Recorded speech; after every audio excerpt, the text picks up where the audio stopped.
નમસ્કાર શિક્ષક મિત્રો, સ્વાગત છે તમારું આપણી સૌની સહિયારી યુટ્યુબ ચેનલ ઉપર। વિદ્યાર્થી મિત્રો, ટેટ ટાટ શિક્ષક ભરતી 4 મોટા અને ખરાબ નિર્ણય સામે આવ્યા છે। ખાસ કરી કચ્છ ભરતી બાબતે આપણે જે વાત કરી રહ્યા છીએ, ક્રમિક ભરતી વિશે વાત કરી રહ્યા છીએ, તે અનુસંધાને અને તે એક આપણે જે વાત કરીએ છીએ, લડત ચલાવીએ છીએ, તેમાં 4 મોટા અને ખરાબ એવા સમાચાર આવ્યા છે। તમામ પ્રકારની માહિતી આજના વિડીયોમાં જોઈ લેશું। તે પહેલાં ચેનલ ઉપર નવા હોય, રેગ્યુલર ટીચર ભરતીની અપડેટથી વાકેફ રહેવા માંગતા હોય તો ચેનલને સબસ્ક્રાઇબ કરી નાખો। બાજુમાં આવતી બેલ આઇકન ઉપર ઓલ કરી પ્રેસ કરો, જેના કારણે તમને તમામ પ્રકારની માહિતી સૌપ્રથમ મળી જાય। સાથે સાથે તમે આપણી સાથે ટેલિગ્રામ ઉપર જોડાઈ શકો છો। ટેલિગ્રામનું નામ છે Tricolor3, જેની લિંક તમને વિડીયો ડિસ્ક્રિપ્શનમાં મળી જાય। હાલમાં જે અત્યારે જે PML આવ્યું અને એક ભરતી જે છે એમાં માત્ર 73 ઉમેદવારો જે છે એમની ઉમેદવારી આખી રદ કરી દેવામાં આવી છે, એના વિશે પણ વાત કરવાની છે। સાથે સાથે ક્રમિક ભરતી વિશે પણ વાત કરવાના છે। અને આજે જે 4 નિર્ણય છે, જે ખરાબ એવા નિર્ણય જે સાબિત થઈ રહ્યા છે, ઉમેદવારો વિરોધ કરી રહ્યા છે, તેના વિશે પણ ચર્ચા કરવાના છે, જેના કારણે પૂરો વિડીયો જોવાનું રાખજો, જેના કારણે તમને તમામ પ્રકારની માહિતીની જે છે એ ખબર પડી જાય અને આગળ શું કરવું એના વિશે પણ તમને ખ્યાલ આવી જાય। હાલમાં જે છે અત્યારે એક PML બહાર પડ્યું છે અને એમાં જગ્યા પણ છે, ઘણા બધા ઉમેદવારોમાં લાગી પણ જશે, પણ તેમ છતાં ઘણો બધો વિરોધ થઈ રહ્યો છે કે ભાઈ કેટલાક અંગત સ્વાર્થને કારણે જે ખરેખર જે ભરતી આવી હતી એના ઉપર કાપ મૂકાણો છે। તો આ બધી જ બાબતે જે છે આજના વિડીયોમાં કરી લઈશું। એ પહેલાં જે લોકોનું જે સિલેક્શનમાં નામ આવ્યું છે તે બધાને કોંગ્રેચ્યુલેશન, અને આવનારી ભરતીમાં પણ તમારું આવનાર જે PML છે એમાં તમારું નામ ખુલે એવી પ્રભુ પાસે પ્રાર્થના કરીએ છીએ। હવે વાત કરીએ છીએ કે ભાઈ ઉમેદવારો વિરોધ કરે છે, અચાનક ખાસ ઝુંબેશ હેઠળ એવી કચ્છ ભરતી જાહેર। તો બીજી પણ બાબત છે તો ક્રમિક ભરતી અધ્ધરતાલ। હવે આ પણ એક વસ્તુ જે છે એ ખૂબ જ જે છે એક લાંબા સમયથી આપણે જોઈ રહ્યા છીએ કે ભાઈ ક્રમિક ભરતી આપણે આટલા સમયથી રાહ જોતા હતા, લગભગ આપણે 6 મહિનાથી રાહ જોઈને બેઠા હતા કે ભાઈ ક્રમિક ભરતી આવે, પણ ક્રમિક ભરતીની વચ્ચે એક કચ્છ ભરતીને આપણે સામે વાત લાવી અને મૂકી દીધી છે। એટલે કહેવાય ને કે ભાઈ એક આખો વેજ ચેન્જ થઈ ગયો છે કે 6 મહિના સુધી આપણે રાહ જોતા હતા, ચલો ભાઈ ક્રમિક ભરતી આવશે, એની વચ્ચે એક નવી જ ભરતી આપી દીધી છે, જેને કારણે ધ્યાન ભટકાઈ ચૂક્યું છે। હવે બીજી વાત, બધા માધ્યમોમાં વધારો તો 6 થી 8માં કેમ નહીં, આ પણ એક સવાલ ટ્રેન્ડ કરી રહ્યા છે કે ભાઈ બધામાં જે છે તમે વધારો કરો છો તો 6 થી 8માં શું કામ વધારો નહીં? તો આ પણ એક પ્રશ્ન આવેલો છે। ઘણા બધાના સવાલો વચ્ચે જવાબ માત્ર કચ્છ ભરતી। તમે કાંઈ પણ જોવો છો તો એમ કે છે કચ્છ ભરતી આપણે લાવી દીધી છે, કચ્છ ભરતી એક સ્પેશિયલ એના માટે લાવી દીધી છે। સારી બાબત છે કે ભાઈ કચ્છનું જે છે એજ્યુકેશન સિસ્ટમ ઊંચી આવે, પણ તમારા જે નિયમો છે એ ખૂબ જ ખતરનાક છે, અને આજે આપણા નિયમો અને એના જે નિર્ણયો છે એના વિશે વાત કરવાના છે। તે પહેલાં જે અત્યારે પ્રમુખ એવો બાબત છે જે ટ્રેન્ડ કરી રહી છે, વિદ્યાર્થી અને ઉમેદવારો જે છે એમને થોડી તકલીફ થઈ રહી છે, તો એવા બધા સવાલો પણ અહીં આપણે લીધેલા છે।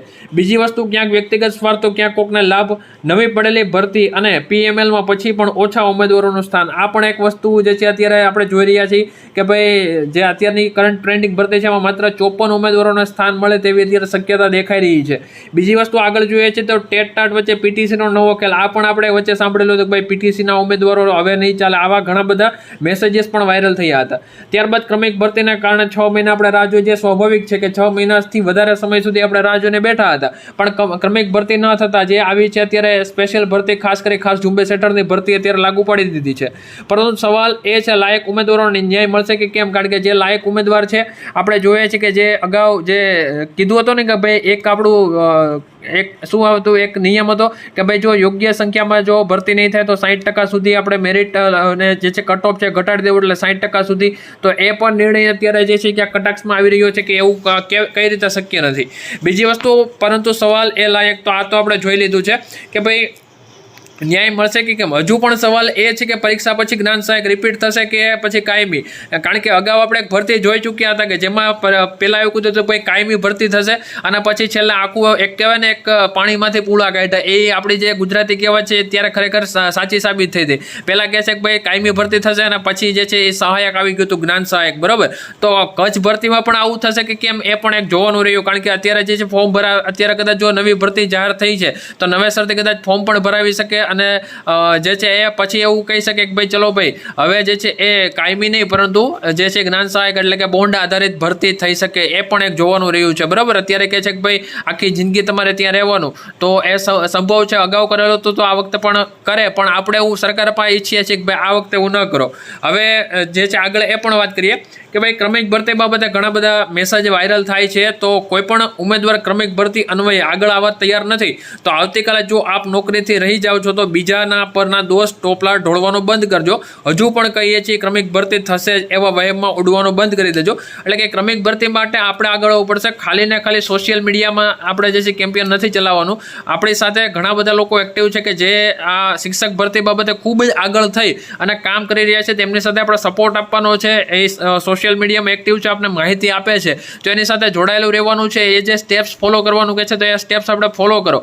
બીજું કાંઈ નહીં, તો એ કે છે એટલું ખાલી કરીશું તો પણ આપણે જે છે આપણે જે જ્યાં સુધી પહોંચવું છે ત્યાં સુધી આપણે પહોંચી જશું. કારણ કે અત્યારે ઘણા બધા એવા લોકો છે કે જે સોશિયલ મીડિયા ઉપર એક્ટિવ રહે છે, પોતે પણ ઘણા એક્ટિવ રહે છે, માત્ર ને માત્ર પોતાના માટે નહીં પણ બધાના ઘરમાં એક દીવો બળે, બધાના ઘરમાં એક દીવો પ્રજ્વલિત થાય અને બધા લોકો જે છે ખરેખર આની માટે લાયક છે. બધા જ લોકોને આ ભરતીમાં પૂરો ન્યાય મળે તો એવા લોકો છે એક્ટિવ છે અને આપણા સુધી માહિતી પહોંચાડે છે. હવે આજે જે છે એક સરસ મજાના સમાચાર આવ્યા છે. 7,000 ભરતીથી અલગ જગ્યા આપી ઉમેદવારોને ન્યાય આપવા ગાંધીનગર ખાતે રજૂઆત કરેલી છે.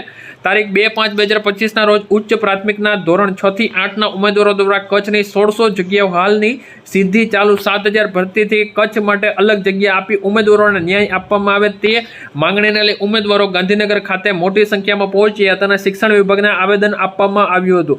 તો ઘણા બધા લોકો એક્ટિવ છે પણ જે છે હજુ જો બહોળી સંખ્યામાં લોકો એક્ટિવ થઈ જાય, આવેદનપત્ર આપે, તમે પોતપોતાના જિલ્લામાં આવેદનપત્ર આપો અને આ જે વ્યક્તિઓ છે એ તમને એ પણ કહી દેશે કેવી રીતે આપણે આવેદન આપવાનું. એટલે તમારે કાંઈ મહેનત નથી કરવાની, જે કીધેલું છે એ પેટર્નથી ચાલવાનું છે. એટલે આપણે બીજું નવું કાંઈ કરવાનું થતું નથી. જે કહે છે એટલું કરો તો પણ આપણે એમાં બેનિફિટ થશે. 11-12 શિક્ષણ સહાયક ભરતીમાં 73 લોકોની ઉમેદવારી રદ કરાઈ છે. તો આ ઉમેદવારી રદ શું કામ કરાવી છે આની લિસ્ટ પણ આવી ગયું છે, તમને ઓફિશિયલ સાઇટ ઉપર મળી જશે. જો નથી મળતું તો કમેન્ટ કરજો, આપણે એને પણ તમને વ્યવસ્થા કરાવી દઈશું. એટલે કે 73 લોકોની ઉમેદવારી રદ કરાઈ છે. તો કેવી કેવી ભૂલ જે છે એ કરેલી હશે તેમની ઉમેદવારી રદ કરાઈ છે. આપણી માટે એક સારી બાબત છે કે ભાઈ જો આપણું આમાં નામ આવ્યું છે તો વાંધો નહીં, નેક્સ્ટ ટાઈમ ધ્યાન રાખવાનું છે. પણ જો જે લોકો છે એમનું નામ એમને ખબર નથી કે ભાઈ મારી આવી એવી ભૂલ છે, તો એના માટે એક જે છે એ એક બોધ લેવા પાત્ર છે. તો એવી ભૂલ તમે ના કરતા જેને કારણે તમારી ઉમેદવારી રદ થાય. હવે જે 4 મોટા એવા નિર્ણય છે કે જે ખરાબ છે અને ઉમેદવારો વારે વારે વિરોધ કરી રહ્યા છે, તો એ કંઈક આવે છે. ગુજરાત રાજ્ય પ્રાથમિક શિક્ષણ પસંદગી સમિતિ ગાંધીનગર દ્વારા કચ્છ જિલ્લા માટે જિલ્લા શિક્ષણ સમિતિ પાસે અલગથી માંગણાપત્રક મગાવી માત્ર કચ્છ જિલ્લા માટે જ વિદ્યા સહાયકની ભરતીની જાહેરાત આપવાની રહેશે. તો આ ઉમેદવારો જે છે એ કહી રહ્યા છે કે ભાઈ માત્ર કચ્છ તમે કરો, કચ્છ માટે સારી બાબત છે, પણ બીજા જિલ્લા જે કહેવાય ને ઓપન ભરતી છે તો એ કરો તો વધારે સારું રહેશે. કારણ કે બધા જ ઉમેદવારો અલગ અલગ જિલ્લાથી આવતા હોય છે અને બધાનું સપનું છે કે ભાઈ અમે શિક્ષક તરીકે નોકરી કરીએ. માત્ર ને માત્ર તમે કચ્છ ભરતી લઈને આવો છો, કચ્છ ભરતી પૂરતી જ કરો છો, તો એ થોડું અયોગ્ય છે. ત્યારબાદ બીજું એવું કહી રહ્યા છે કે આ જગ્યાઓ ઉપર નિમણૂક મેળવવા ઈચ્છતા ઉમેદવારે ગુજરાત રાજ્ય પ્રાથમિક શિક્ષણ પસંદગી સમિતિ દ્વારા આપવામાં આવેલ જાહેરાત અન્વયે જિલ્લા શિક્ષણ સમિતિ કચ્છ દ્વારા નિમણૂક આપવામાં આવે તો સમગ્ર નોકરી દરમિયાન કચ્છ જિલ્લામાં જ ફરજ બજાવવાની રહેશે. આવા વિદ્યા સહાયકોની ભરતીની જાહેરાત માં તથા નિમણૂકના હુકમમાં આ શરતોનો સ્પષ્ટ ઉલ્લેખ કરવાનો રહેશે. તો ઘણા બધા ઉમેદવારો એવું કહી રહ્યા છે કે ભાઈ બીજી જગ્યાએ જો આપણે ભરતી થાય છે તો લગભગ 6 વર્ષે જે છે શિક્ષકની બદલી થતી હોય છે, તો આમાં પણ એ નિયમ લાગુ થાય તો વધારે સારું છે. પણ સરકારના પણ ઘણા બધા રીઝન હોય છે. કારણ કે કચ્છ જે છે તો ટૂંકમાં એક બોર્ડર ઉપરનો આપણો જે જિલ્લો છે, તો ઘણા બધા લોકો પોતાના વતનમાં જવાનું પસંદ કરતા હોય છે. તો કચ્છ જિલ્લામાં જગ્યા ખાલી રહી જતી હોય છે અને ત્યાંનું શિક્ષણ જે છે થોડું ડોળાતું હોય છે. તો આ સરકારનો નિર્ણય એની રીતે સારો છે, પણ આમાં જો કંઈક એવું પ્રોવિઝન લાવે કે જેને કારણે થોડા સમય પછી અથવા તો 3 વર્ષે 5 વર્ષે 7 વર્ષે થોડું બદલાવ થઈ શકે તો એવું કરી શકાય અને નવી ભરતી બહાર પાડે તો જે લોકો પોતાના વતનમાં જવા માંગતા હોય લોકો પોતાના વતનમાં પણ જઈ શકે. આ ભરતી અંતર્ગત નિમણૂક પામેલા વિદ્યા સહાયકો તથા પ્રાથમિક શિક્ષણ ઉચ્ચ પ્રાથમિક શિક્ષણ વિભાગના તારીખ 11/5/2023ના ઠરાવ અને તે અંતર્ગત સુધારાઓ ઠરાવવાથી નિયત થયેલી બદલીના નિયમોમાં વધઘટ બદલી અને જિલ્લા આંતરિક બદલી તેમજ વહીવટી બદલી સિવાયની અન્ય કોઈ બદલીની જોગવાઈ લાગુ પડશે નહીં. તો આ વસ્તુ ઉપર પણ ઉમેદવારો વારે વારે વિરોધ કરી રહ્યા છે. તો આપણે સરકારશ્રીને કહી શકીએ કે ભાઈ તમે જે છે 5 વર્ષ 6 વર્ષ માટે 1 વર્ષની એમને જે છે બાદબાકી મળે અથવા તો થોડા સમય માટે પોતાના વતનમાં જઈ શકે, પાછા ત્યાં આવવાનું થાય. તો આવું કંઈક જો પ્રોવિઝન લાવો તો ઉમેદવારોને છે થોડો હાશકારો મળે અને તમે ભરતી વારે વારે જે છે કરો કે ભાઈ તમે જે કીધું છે કે ભાઈ 2030 સુધી આખું કેલેન્ડર બહાર પાડી દીધું છે, તો એ મુજબ જો ક્રમિક ભરતી થશે તો જે છે આ સવાલ આવવાનો નથી. રાજ્યની સરકારી પ્રાથમિક શાળાઓમાં વિદ્યા સહાયકોની નિમણૂક કરતી વખતે શિક્ષણ વિભાગના 17/3/23 અને આનુષંગિક ઠરાવથી નિયત થયેલ જોગવાઈઓ આ વિદ્યા સહાયકોને લાગુ પડશે.